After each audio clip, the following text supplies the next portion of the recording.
Hey, I'm here with my buddy Paul Lapis from Remax Hallmark in the beach in Toronto.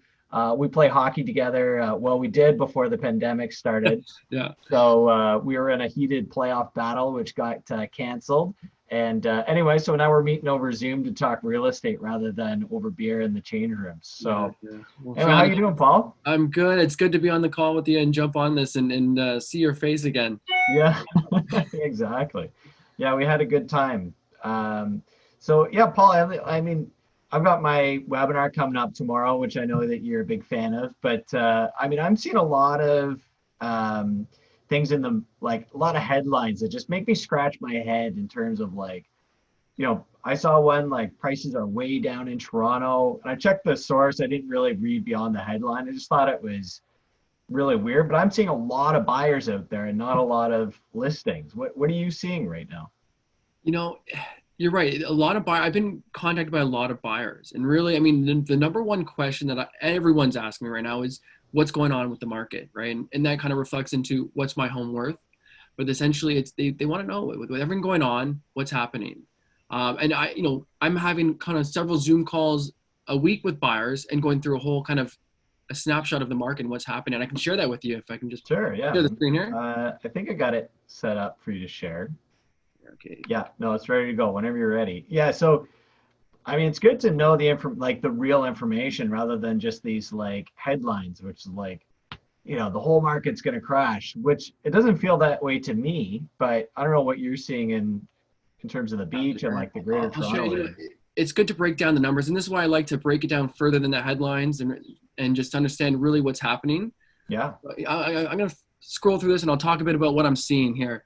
yeah. So first off, I start with just, here's the average home price in the GTA over the last 10 years, right? And it's just been tracking, and you can see it's pretty much a straight line increase, except for the real big blip up in 2017. Yeah, I And that remember had to that. do with the announcement of the foreign buyers tax in Vancouver, and we had a flood of investors rush over here, kind of end of 2016, started 2017, and we started seeing prices just like month over month increase by 25%. Made everyone real nervous here, and the government kind of Yeah. cracked down with our own Ontario foreign home buyers tax and the mortgage stress test. Is this all home types, Paul?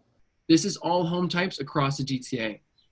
Cool. Right. And this is all information. I get all this information posted at the Toronto Real Estate Board. They post the average price for each Cool. area and each type, and I just kind of track it as it goes along. Nice. So in the next slide, when people ask me what's going on, I created this as on a kind of shows a seasonal trend in the market.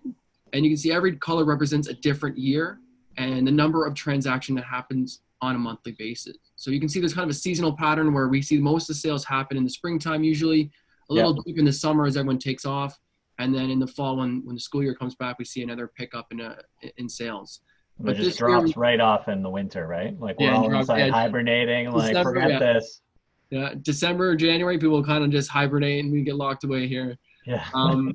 But the orange line represents 2020, so that thick orange line. And we were starting this year, no different than usual, but when the state of emergency announcement was announced, the number of sales just plummeted. And that's the number of sales on the left side, right? So that's the number of transactions in the GTA for all housing type. Okay. Right, and so you can see on a whole, it went down to about 63%.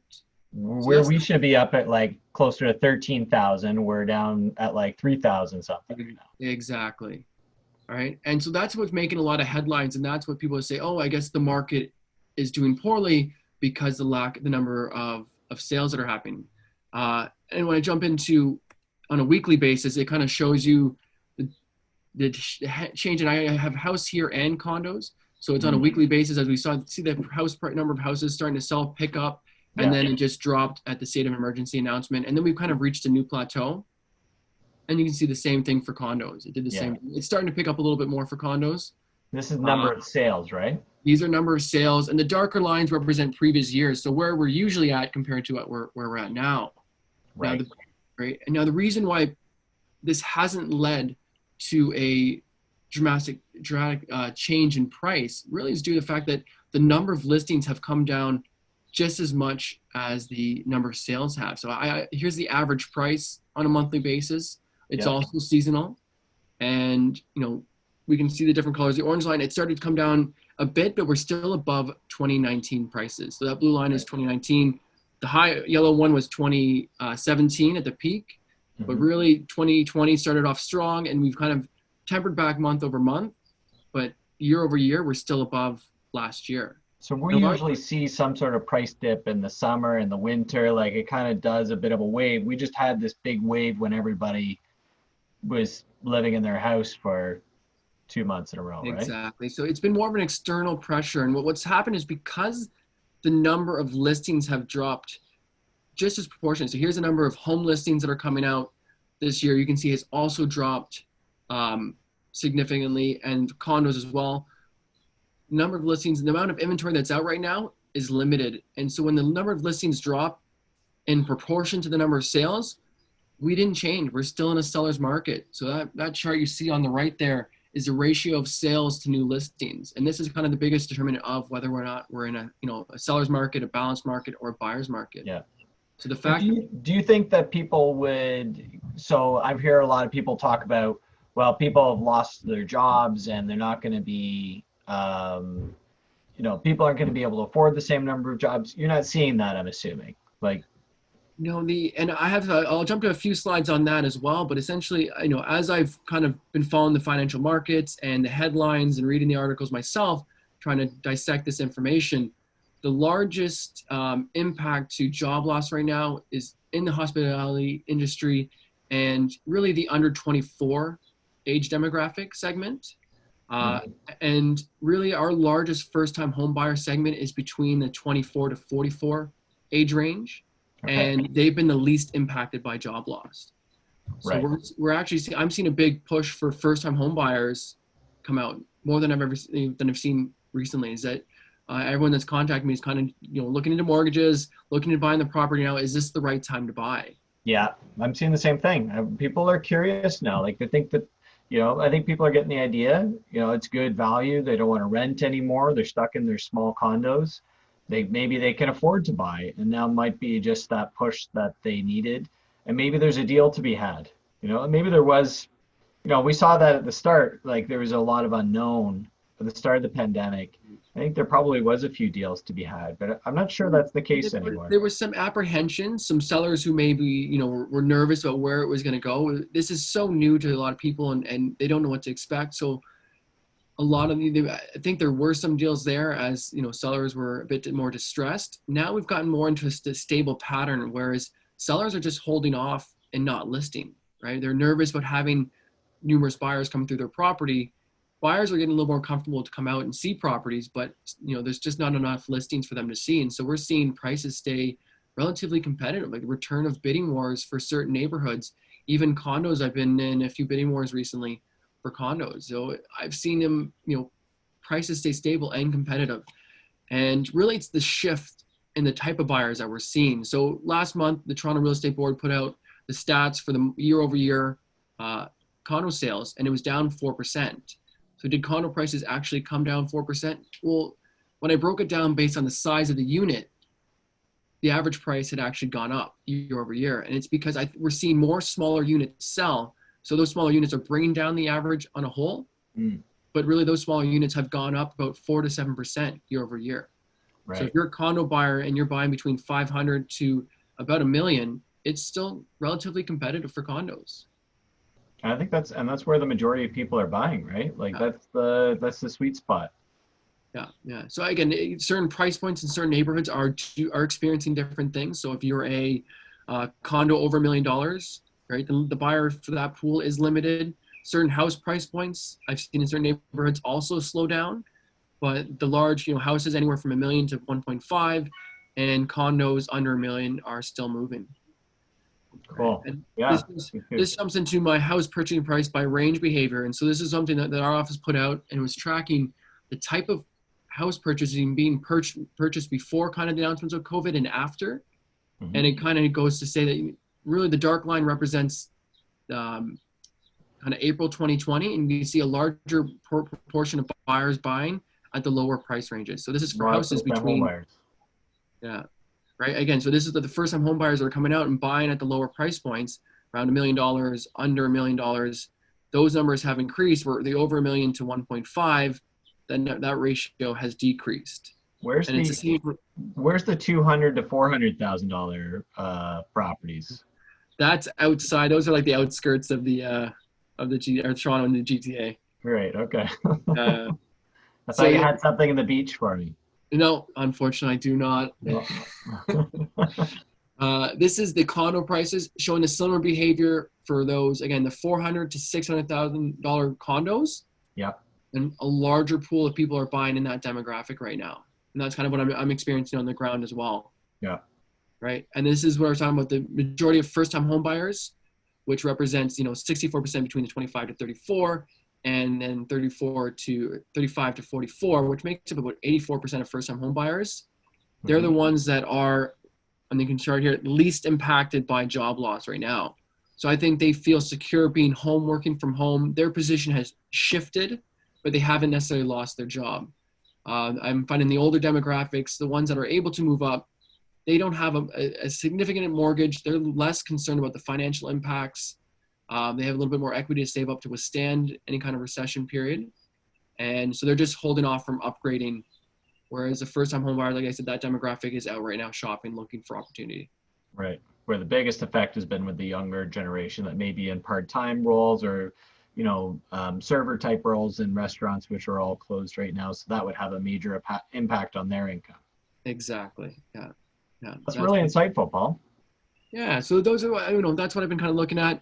And then this is kind of just showing the number of in-person showings. So I've been sending this to my clients on a weekly basis.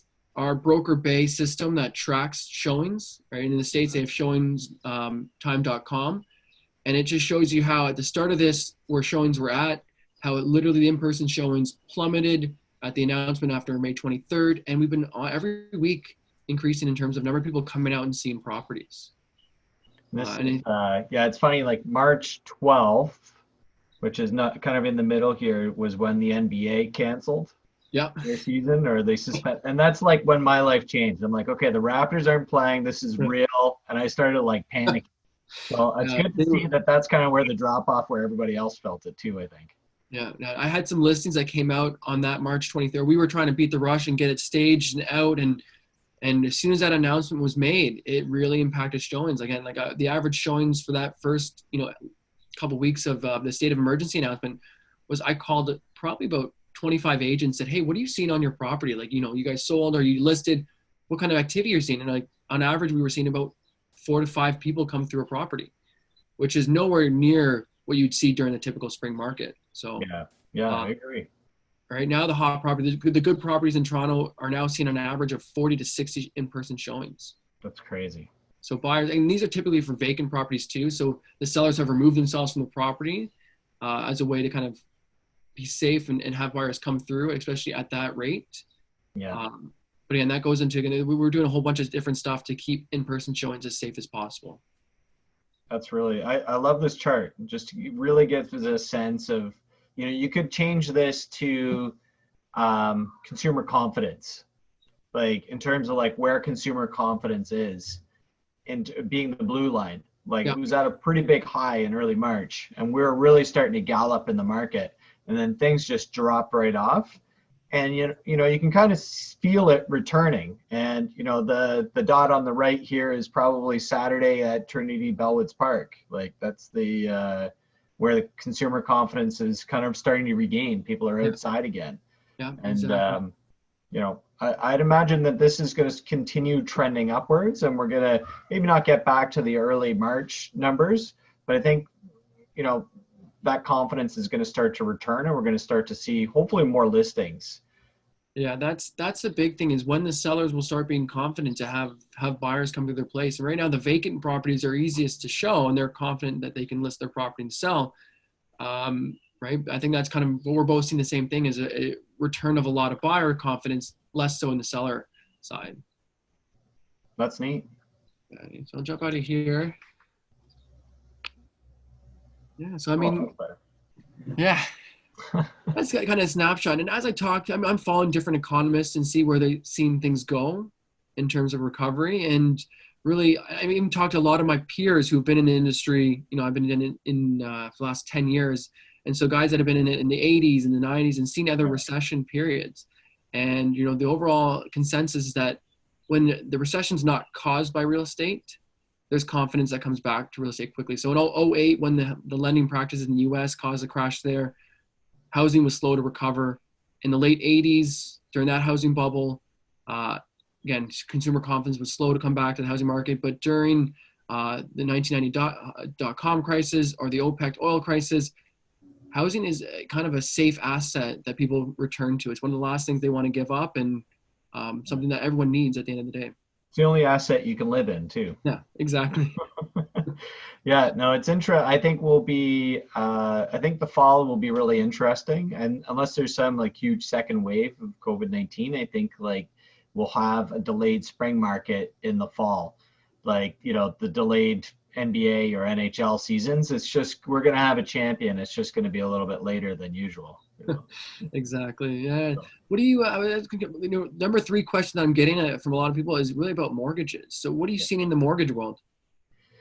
Well, we're seeing like lenders are a little bit more cautious when it comes to making sure that people are still working. So we have a couple of lenders that want to make sure like 2 weeks before they want to get an updated job letter, they want to see the pay stub.